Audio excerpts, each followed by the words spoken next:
కాకప్ splints అనేవి రెండు రకాలు ఉంటాయి. ఒకటి స్టాటిక్, రెండవది డైనమిక్ కాకప్ స్ప్లింట్స్. దీన్ని ఎక్కువగా పెరాలిటిక్ హ్యాండ్స్లలో మరియు రేడియల్ నర్వ్ ఇంజరీస్లలో ఉపయోగిస్తారు.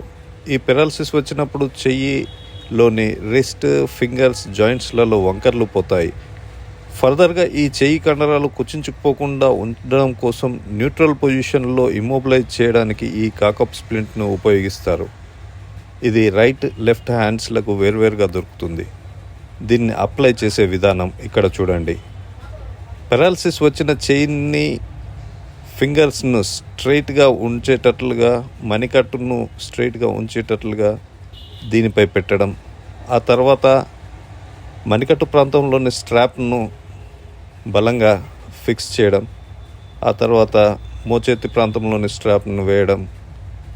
ఫింగర్స్, బొటనవేలు, జాయింట్స్ మీద ఈ స్ట్రాప్స్ను వచ్చేటట్టుగా, ఫింగర్స్ కదలకుండా లేవకుండా ఉండేటట్టుగా బలంగా స్ట్రాప్స్ వేయడం ద్వారా ఇది ఫింగర్స్ను న్యూట్రల్ పొజిషన్లో ఉంచుతూ ఫిజియోథెరపీ రీహాబిలిటేషన్లో ఉపయోగపడుతూ ఉంటుంది. మీకు తెలిసి ఎవరైనా పెరాలసిస్తో బాధపడుతున్నట్లయితే వాళ్ళకి ఈ వీడియో షేర్ చేయండి, ఒక లైక్ చేసుకోండి.